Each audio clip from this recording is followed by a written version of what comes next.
State of the Nation.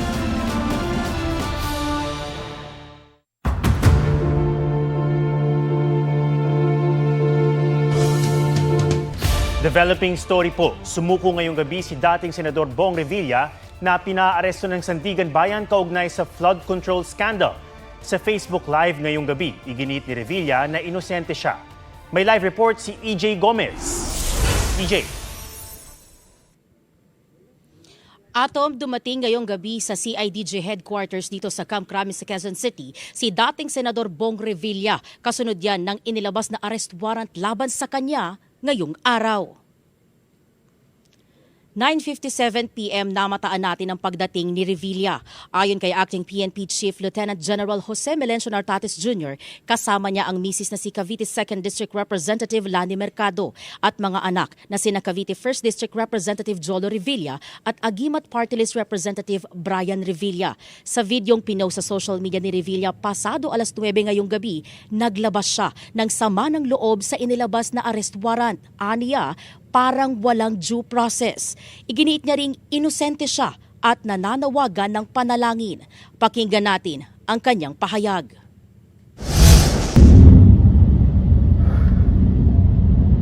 Nakakalungkot po, parang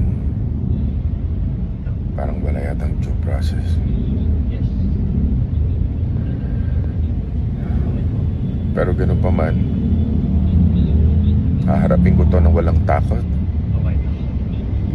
At alam kong hindi ako papabayaan ng Diyos dahil wala po akong kasalanan dito. Pumunta dito sa Camp Crame together with his wife, tapos yung mga anak niya, then para mag-surrender. So nag-surrender sila, sumuko. Surrender sila. Oo. Ang pagpapaaresto kay Revilla ay sa bisa ng warrant ng Sandigan Bayan 3rd Division na siyang may hawak sa kanyang kasong malversation through falsification of public documents matapos ang raffle ng mga kaso ngayong araw. Non-bailable ang kaso. Co-accused ni Revilla ang mga dating opisyal at kawani ng DPWH Bulacan 1st District Engineering Office na sina Bryce Hernandez, JP Mendoza, RJ Dumasig, Emelita Huat, Juanita Mendoza at Christine Pineda. Naglabas na rin ng whole departure order laban sa 7. 4th Division naman ang hawak ng kasong graft laban kay Revilla. Inakusahan silang nagsabwatan para ilabas ang pondong pampagawa ng flood control project sa Purok 5 Barangay Bunsuran sa Pandi, Bulacan. Walang naitayong proyekto ng inspeksyonin ng lugar. Ayon sa ombudsman, na meke umano ng accomplishment report at billing document para sa paglalabas ng pera.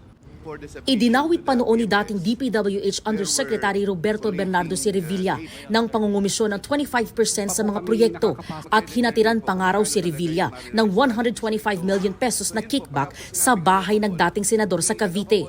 Todo tanggi dyan noon si Revilla na tinawag ang aligasyon na imbento at political persecution. Sinisiraan lang daw siya para malihis sa totoong may sala.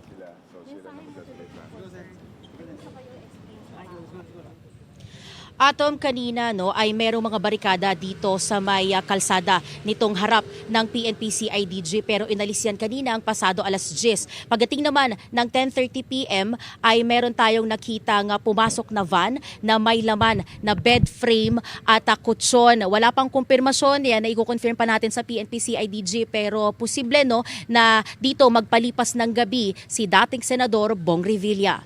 Yan muna ang latest mula rito sa Quezon City. Balik sa iyo, Atom. Maraming salamat, EJ Gomez. Dinala sa NBI ang mga kapwa-akusado ni dating Senador Bong Revilla na sina dating Bulacan 1st District Assistant Engineers Bryce Hernandez at JP Mendoza matapos damputin sa Senado. May live report si Rafi Tima. Rafi.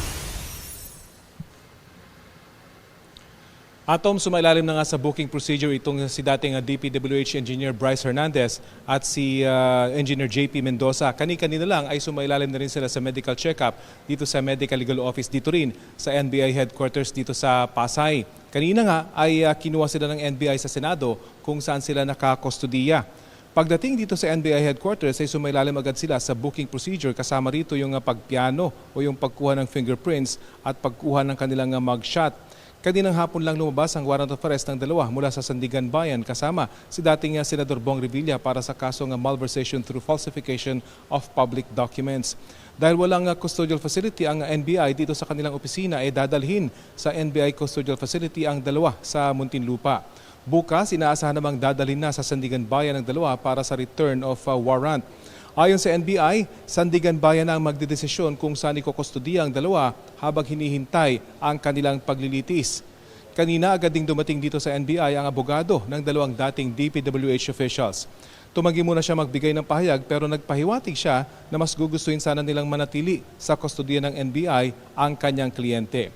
Ang dalawa namang kapwa-akusado ni Hernandez na sina Engineer RJ Dumasig at Accountant Juanito Mendoza ay isinasailalim na rin sa booking procedure sa NBI NCR office. Ayon sa NBI Atom, anumang oras ay dadalhin na sa NBI custodial facility sa Muntinlupa ang dalawang akusado kapag natapos na yung kanilang booking procedure.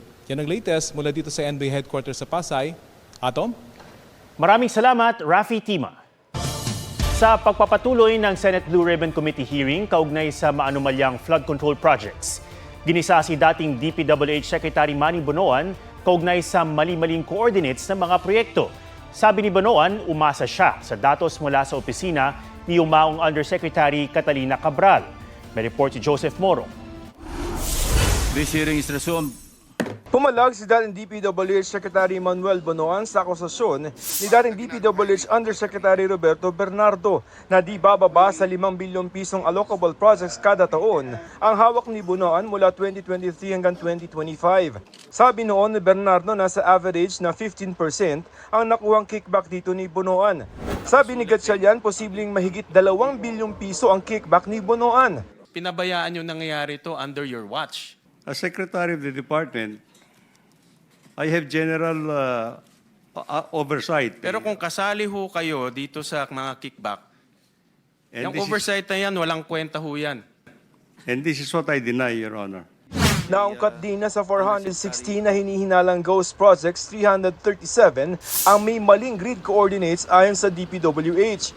Ang coordinates nila na ipinasa sa sumbong sa Pangulo website ay mula sa planning stage ng proyekto, hindi sa coordinates ng mismong pinagtayuan. Halimbawa, sa isang flood control project sa Nagalian, La Union, halos 2 kilometro ang pagkakaiba ng coordinates. Sa Cagayan River naman, mahigit 2 kilometro ang kaibahan. Pag mali yung grid coordinates na sinabit, siyempre, lolobo yung ghost projects. Yun po ang nangyari dito sa initial field validation natin.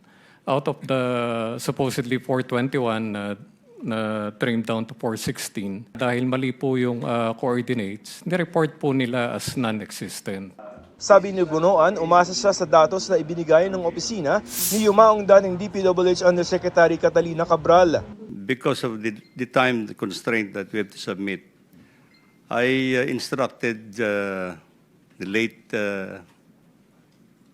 Undersecretary Cabral to collate the information that we need to submit to the Office of the President.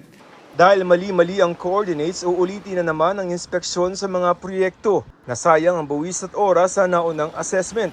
Kung natapos na po natin yung 1/3 ng 30,000 flood control projects in the last 10 years, and then i-reassess na naman po natin to.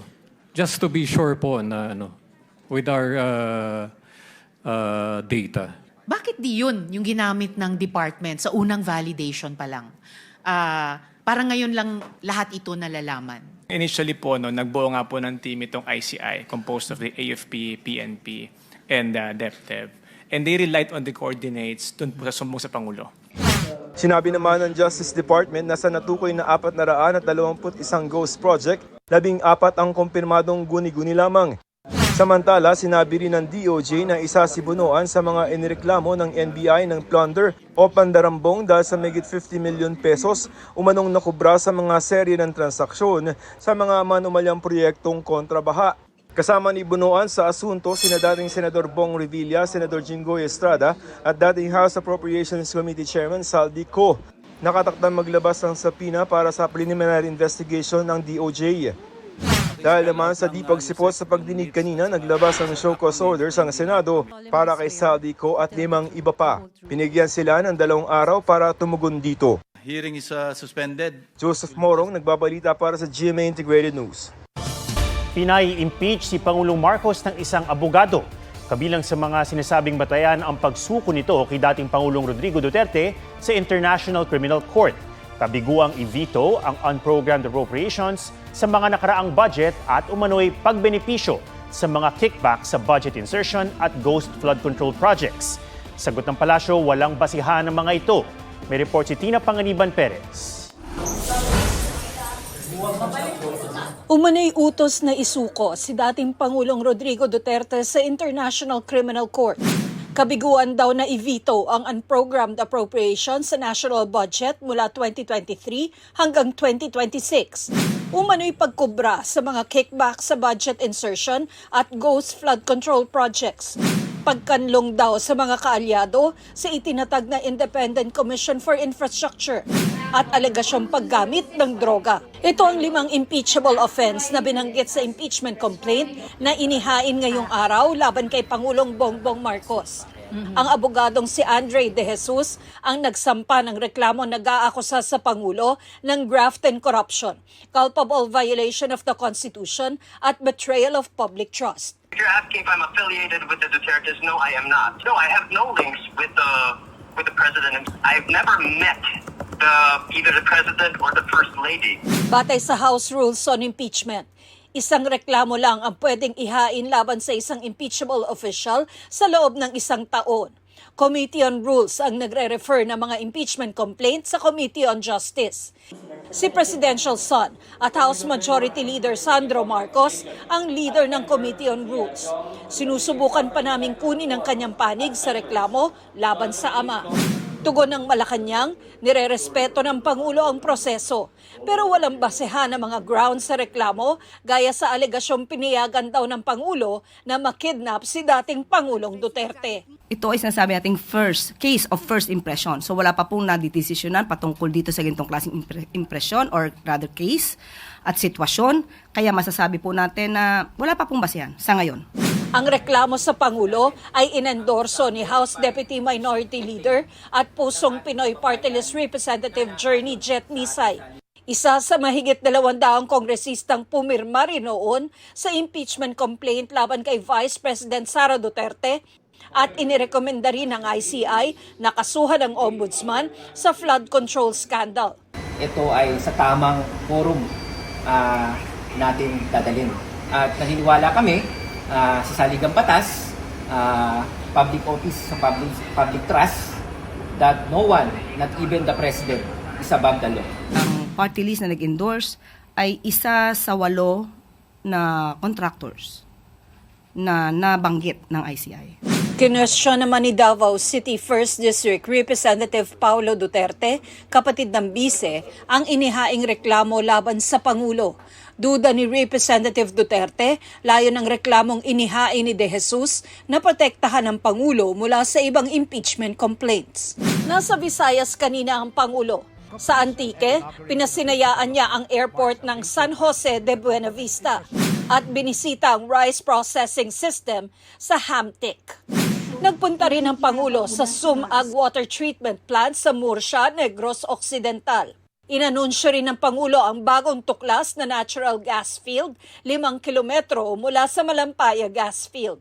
The MAE-1 is estimated to contain around 98 billion cubic feet of gas in place. Katumbas nito ang halos 14 na bilyong kilowatt-hour ng kuryente sa isang taon. Ibig sabihin, makakapag-supply ito ng kuryente sa mahigit 5.7 milyong kabahayan, 9,500 na gusali o halos 200,000 paaralan sa loob ng isang taon. Tina Panganiban Perez, nagbabalita para sa GMA Integrated News. 2 barangay ang apektado ng sunog sa Mandaluyong. Natupok ang mga bahay sa Barangay Addition Hills at bahagi ng Barangay San Jose. 400 pamilya ang apektado, 5 ang sugatan. Ayon sa BFP, aabot sa 2 milyong piso ang pinsala ng sunog na umabot sa 3 alarma. Nagpahirap daw sa pagpupula ang kitid ng mga kalsada.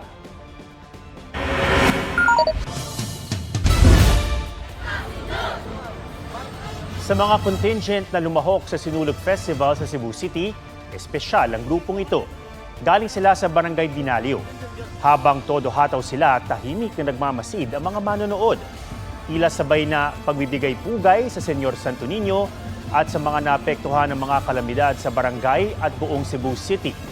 Gaya ng bahang dala ng Bagyong Tino noong November at ng pagguho ng mga basura sa landfill noong January 8, kung saan 36 na ang kumpirmadong nasawi matapos makuha noong Biyernes ang pinakahuling hinahanap sa guho.